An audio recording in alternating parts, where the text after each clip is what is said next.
In this video, we are going to go over kinetic energy, the energy of motion, in the energy unit. Earlier, we defined kinetic energy as the energy of motion. The amount of kinetic energy an object has depends on both its mass and its speed. Kinetic energy, or EK, is measured in joules.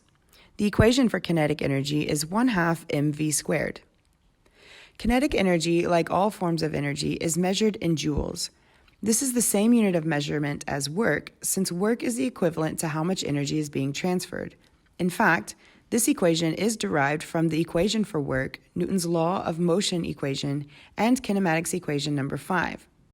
Let's take a look at how kinetic energy equation was derived from these other equations.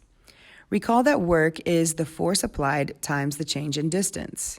If the net force is equal to the force applied, then the mass times acceleration is equal to the force applied. So now we can open up that force applied to mass times acceleration. Once we have work is equal to mass times acceleration times change in distance, we can use kinematics equation number 5 to open up the acceleration.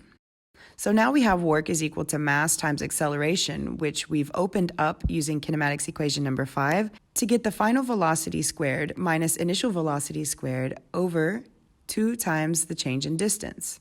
All of that multiplied by the change in distance. Notice we have the change in distance at the top and bottom of this equation, so we can cancel those out. Now we have work is equal to mass times final velocity squared minus initial velocity squared divided by 2. This 2 can be moved to the numerator and become half. So now work is equal to 1/2 mass times the change in velocity, which is final velocity squared minus initial velocity squared. So now we can distribute the mass and open this up even more. So you'll find that we will use this equation often, which is work is equal to 1/2 mv squared minus 1/2 mv squared, 1 being the final and 1 being the initial velocity. Now, if we don't have an initial velocity or the object starts at rest, or if v1 is equal to 0, we can cancel out that second part of the equation. And we are left with work is equal to 1/2 mv squared. Since velocity is squared, the vector hat is not necessary. So now we have work, which is also equal to the change in energy, and that's equal to 1/2 mv squared. This equation implies that two objects with the same mass moving with the same velocity have the same amount of kinetic energy. If two objects with the same mass are moving with different velocities, then the object moving faster has more kinetic energy. If two objects are moving with the same velocity but have different masses, then the more massive object has more kinetic energy. Now let's compare kinetic energies of two objects. So option A, U of mass blank kilograms, stationary at your desk. Option B is a snail with a mass of 15 grams moving at 0.0001 meters per second. Which one has the most kinetic energy? So no matter what your mass is, if you're sitting at your desk and not moving, then your velocity is 0. Anything times 0 will be 0, so your kinetic energy is 0. You're not moving. The snail is moving, so the snail has at least some kinetic energy. Now let's take a look at the next two examples. First, we're looking at a fly with a mass of 0.002 kilograms moving with a speed of 1.5 meters per second. The other example is an RV of mass 3,000 kilograms moving with a speed of 20 meters per second. If you recall that kinetic energy is directly proportional to the object's mass and velocity, then you should know that the kinetic energy of the RV will be much higher since its mass and velocity are much higher than the fly's. Now let's take a look at the next example.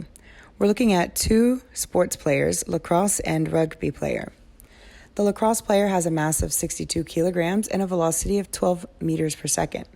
The rugby player has a mass of 108 kilograms, moving at 7.75 meters per second. It was difficult for me to just do this in my head, so I went ahead and put the equation underneath, and it turns out that the lacrosse player has a higher kinetic energy. Now let's take a look at an electron versus an oil tanker. The electron has a really tiny mass, however, it had a massive velocity. The oil tanker has a large mass and a small velocity. When I calculated the kinetic energy of the electron, it turned out to be less than 1, whereas the oil tanker's kinetic energy will obviously be more than 1. So the kinetic energy of the oil tanker will be greater. All of the examples above were for kinetic energy if the velocity was constant. What happens if an object is accelerating? The equation for an accelerating object is delta EK is equal to 1/2 mv final squared minus 1/2 mv initial squared.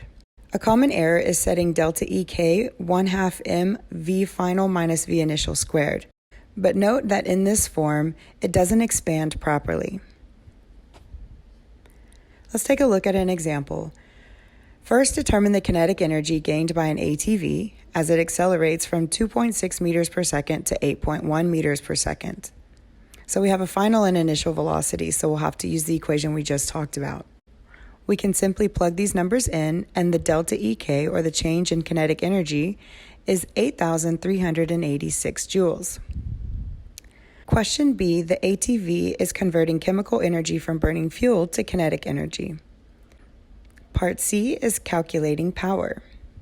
Remember, power is equal to the change in energy over the change in time.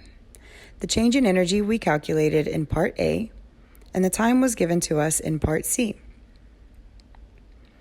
So just take Part A divided by 14.3 seconds, and we get 586 watts of power. Therefore, the ATV gained 8,400 joules of kinetic energy and has 590 watts of power. Let's take a look at another example.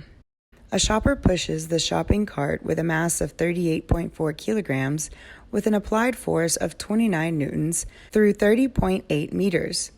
If friction is negligible, how much work was done by the shopper to the shopping cart? So for A, we need to calculate work. So remember, work is the force applied times the change in distance or displacement. The force was given to us as well as the distance, so the work was easy to calculate at 800.8 joules. Question B. If the shopping cart initially had a speed of 0.8 meters per second, what is the final speed of the shopping cart? So we have an initial and a final speed. This means there's acceleration involved, and that means we can't simply use delta EK is equal to 1/2 mv squared. We need to use delta EK is equal to 1/2 m final velocity squared minus 1/2 m initial velocity squared. We can shorten this equation by taking 1/2 m times final velocity squared minus initial velocity squared. I prefer to isolate my variables first and then go ahead and plug in numbers. So I'm going to move my 1/2 and mass over to the other side and get the v final squared minus v initial squared alone. We also know the initial velocity as it was given to us in the question.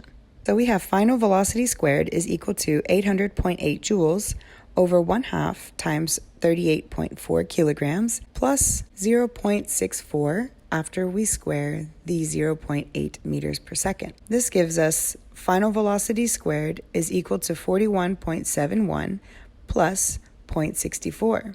We're going to add those two together and then take the square root of both sides to get rid of that final velocity squared. So the final velocity ultimately is 6.51 meters per second. Therefore, the shopper does 8.0 times 10 to the 2 joules of work, and the final velocity of the cart is 7 meters per second. Take a moment to pause the video and try these practice problems by yourself. So